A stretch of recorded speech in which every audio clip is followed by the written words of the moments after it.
this is coming back as part of the 40,000. Correct. We're still accumulating up to that 40,000. So we're going to see this periodically. Correct. Up until bid day, and then we will finalize this contract on bid day. So these are already approved and budgeted expenses that are just, we're just now seeing these increases for. Yeah, we get periodic invoices and they hit, and this is a unclear approval of that.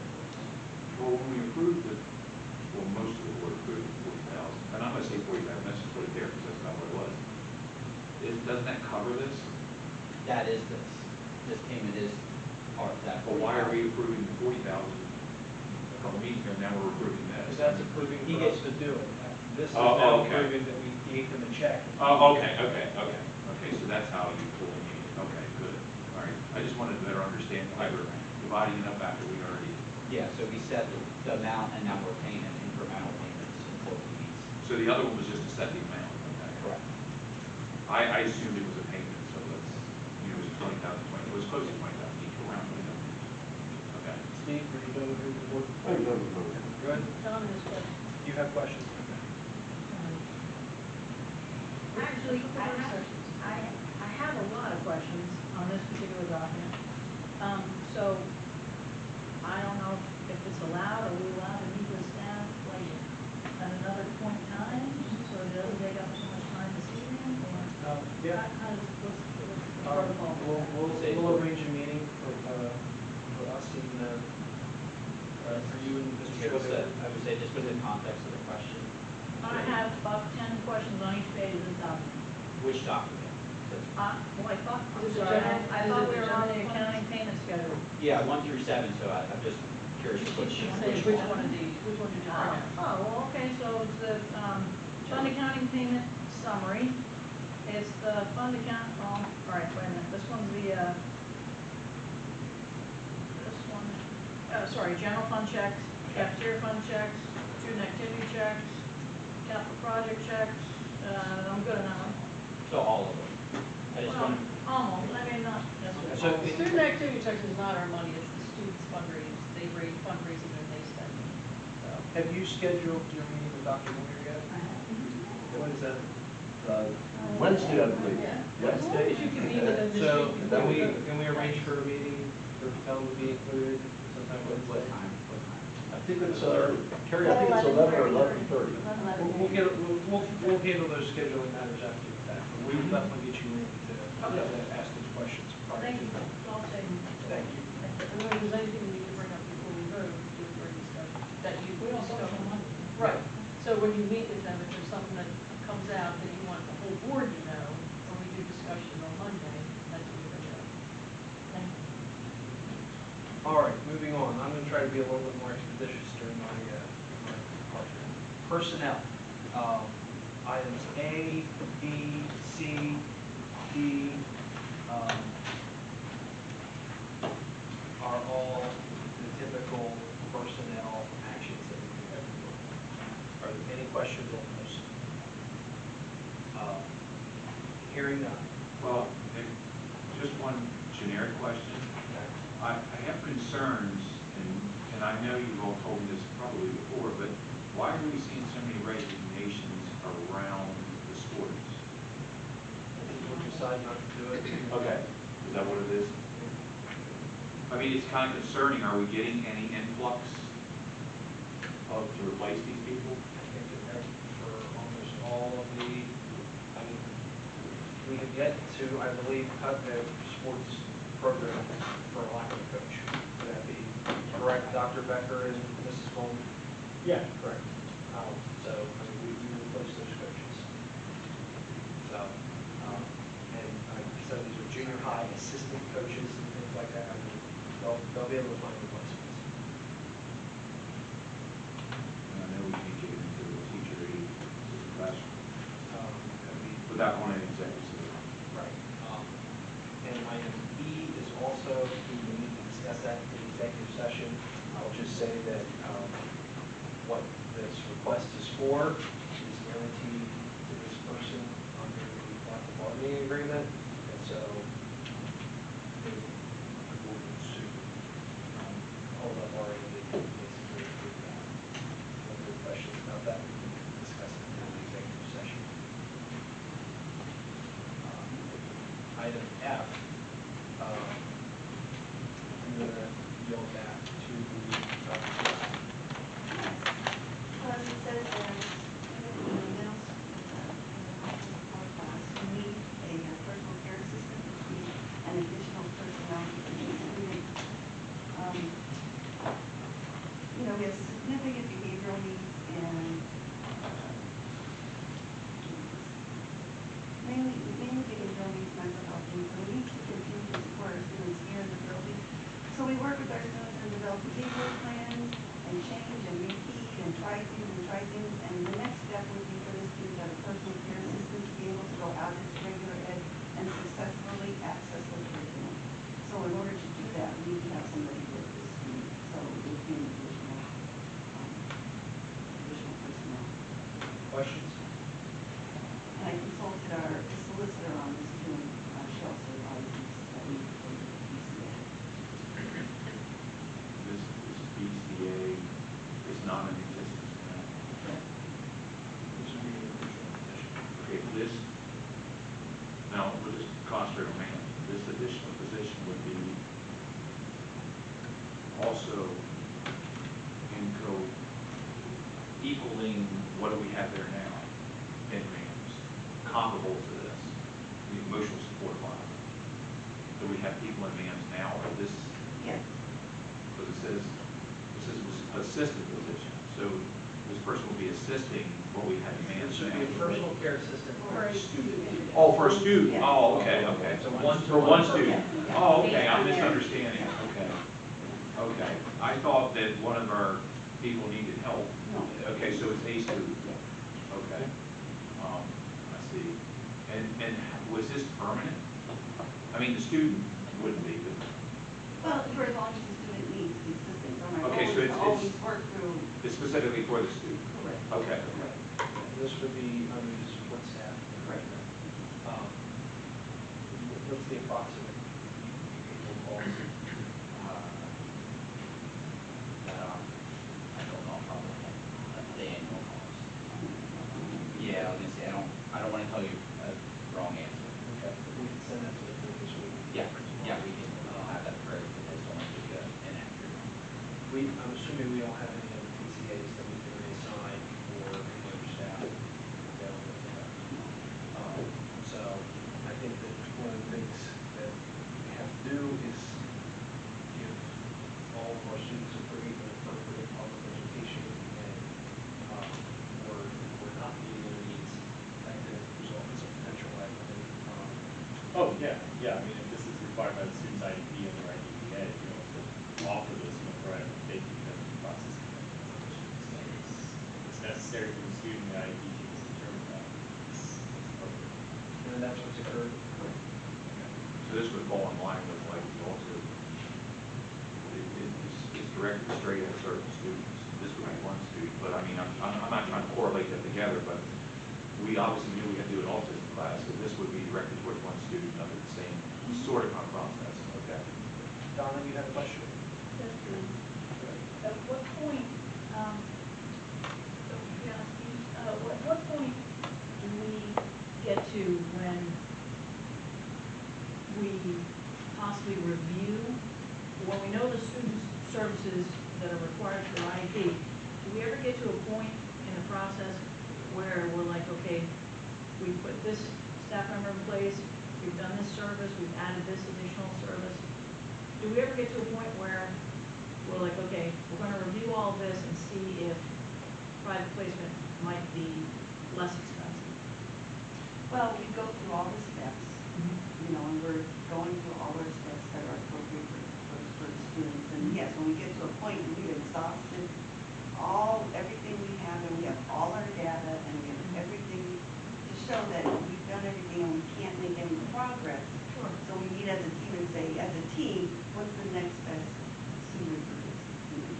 And this particular situation, I don't need details, but in this particular situation, we have not got to that place yet, correct? Thank you. We want to keep our kids here. Absolutely, yeah. And I find previously with your reports that it's cheaper to have them here than it is to send them out. I must say that because I've actually listened to you many a times about that, and it was actually cheaper to keep them here. So I just want to make that point too. I get it. I mean, it's too expensive to bus them and everything else. It does make more sense. That's why the autism class had to be done, but still, I get the point. And item G is just the typical overnight out-of-state trips. Morning. Trips, all future dated. I think we had awesome last week. Always have. So, that's gonna, Just so they know, we'll be adding the golf onto that once we get the information. that'll be right balance. Moving on to CCNP, anybody have any questions on the policies? Go ahead. I had a question on this one, on 317, under employees. It's just a little awkward. The board directs that all district employees shall be informed of conduct that is required and is prohibited during work hours. So it's just kind of awkward. I understand what we're trying to do. Required and is prohibited during work hours.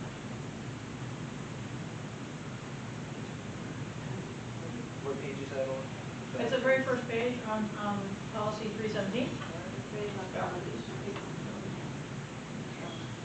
Paragraph. So, I think it's, so this is the language that's given to us by PSDA, and they're looking at what conduct we, like, so our code of conduct here at school that is required, our code of ethics is what they're alluding to without spelling that all out, like the different PA guidelines, policies, code of ethics, all of those. So the conduct that's required, and also then the conduct that's prohibited from you. basically, yeah, that's what I was assuming, so we have some kind of handbook or documentation that we can provide, like a code of conduct. that- In the teacher handbook, we go through the different code of conducts. We even, new teacher induction, we go through all of that with them. Just to weigh in on this, so the school code sections that are cited there, citations 3 and 4, that's section 510 of the school code and 514. 510 is the board's just general authority, okay, and 514 is the provides basic levels of due process for all public school code employees. So this language here doesn't cause me any concern. It's consistent with what you see in a lot of school district policy. The reason that we have to have that directive is notions of fairness, due process for employees. If there's going to be any discipline or misconduct, they have to know what is expected of them, but also what's prohibited conduct. And the same thing would apply, say, for example, if there's not a total compensation hearing, if there's not even no board rule that an employee violated or terminated, that they could get out-of-work compensation, or district has to pay for that. So I don't have any concerns with that language. Admittedly, maybe it's a hair clunky, but I don't even think we're amending that here. I think the district has had it in its policy for some time, so it's not a concern. Does anyone feel that we should include HIPAA in this on page 2? HIPAA doesn't apply to school districts. Oh, For as far as students are concerned. Are you on page 2 though? but this is employees, though. We're talking about. Oh, yeah, I'm sorry. Excuse me. And then, also, on page 2, should we include that the board has a final decision on recommended action from superintendent or his or her designee? Because it speaks similar to that. Sorry, where are you? Second page, policy 317, bottom paragraph of the page, second page. Concern is? Should we include that the board has the final decision in recommending and on recommended action from the superintendent or his or her designee? Because the appropriate action shall be recommended. So I think that language would go into, the other policies, that give the board authority and powers to do all of those things. Or you, we also talked about. All right. That's a highly regulated process anyway. So Okay. I'm not concerned about that. And I think that the policies that they would violate has the right language. And to your point about the paragraph 11 there on page 2 says applicable federal law, I think it would be subsumed there. But at the same time, we're not a healthcare provider or a healthcare clearinghouse or any of the other one. There's 3 types of entities that are covered entities, and the first one is generally not one. We may have some that protect information through an FLA form or things like that, but generally speaking, we're not all of that. Okay. I only have one left, and that's the very last one. It's under the conflict of interest. You want to do that? Okay. So my concern with that, and I brought to your attention, the board's attention, a little while ago. My understanding is that we came to the conclusion that because, I guess, it's state law, that it says it's $250, we have to include it in our, legal documents, or financial disclosure forms, excuse me, financial disclosure forms. But in the interest of ethics, which conflict of interest would kind of fall under ethics. So in the interest of ethics, even a mere appearance of a conflict of interest can be pursued as an ethical problem. So I would just ask the board if they would reconsider lowering the $249 amount that is in here. The third page, it says the value of less than or equal to $249 of a value less than or equal to $249. So $249 is a lot of money, just in my opinion. And I don't know a lot of school boards that have it that high, but nonetheless, even if they do, and even if you were technically to be required to report financially $250, the appearance of someone receiving something from a company or a contracted entity or what have you, it could possibly confer a conflict of interest. So I would like to see us just consider lowering that to, maybe $50, $25 to $50. I mean, I think it's all we have to do. That was the solution. Yeah, no, so there, I think Attorney Dalton worked with Dr. Berry in my office on this. Judy's jump in if I misphrase it, but the question was, how do you define nominal value there? And Lee, and one of our associates put together a memo looking at the definition of nominal value and is clearly defined. So with that, it's a local decision for your policy. Yes, Yeah. and so I had shared at the CCMP committee meeting that they could pick an amount, or that part of the consultation was also, I would say a safe amount, but to keep it under that $250 that you have to already submit in your financial forms every year. So I said to Nick, and when we were building the agenda and doing policy review, and then in CCMP, you can pick a number because it's not defined, or it needs to be under that threshold of the 250. So, I mean, that's completely up, that's a board decision, what you want that to be. So you don't want to leave it at nominal value, you want to actually define that. Well, that was the request in Right. public comment. That's what I'm saying. At our last month's CCP meeting from the now Sorry. Senate board member. No, that's what I'm saying, We but- tabled it, we set a value that was Right. recommended by the solicitor, and that's the value. So I would say, So the solicitor was the one that recommended the $249? So they had two recommended. Well, one, you could just leave it as nominal, one, or you could just pick an amount, Okay. like the 50, 125, whatever. You could decide, and you could still decide what it is. Sure. But the other recommendation was not to go above, if you're gonna pick an amount, don't pick anything above 250. Okay. So, does anyone else have any strong concerns concerns about this? If not, I'll just be quiet. I don't want I've never got the gift, so it doesn't really matter to me. I mean, I certainly, $249 to me seems pretty high. I mean, it's a number. It's better than nominal, because nominal just is like, we don't know. You know, you pick Have you one. gotten any $249 gifts? I'll never get any gifts. As a matter of fact, I'll spend $249 of my own money just to go home.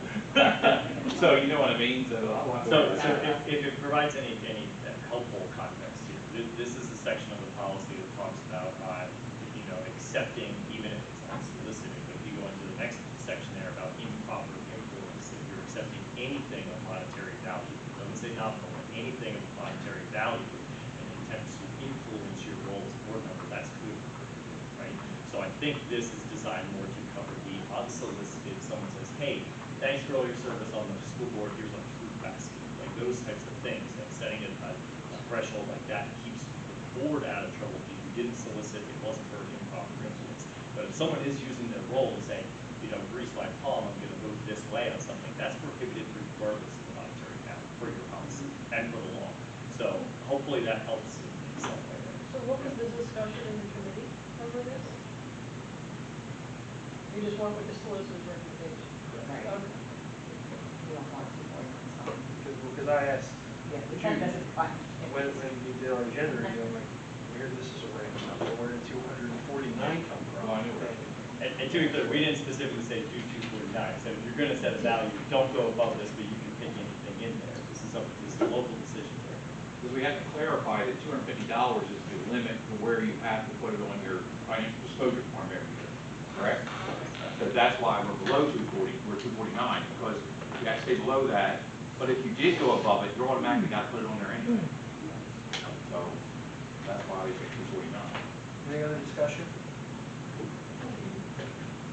I thought you said that was your last one. It was, but then I saw that we have medications, coming in school. Yeah, I'm kind of bummed that she couldn't hang on. I didn't understand what the situation is, but I'm kind of bummed that she's not here to help us with this. But on the second page, under medications, which is policy 210, it says students may possess and use asthma inhalers and epinephrine auto-injectors when permitted in accordance with state law and board policy. Okay, that's great. Right underneath that, it says delivery and storage of medications. All medications will be brought to the nurse's office and stored and locked securely.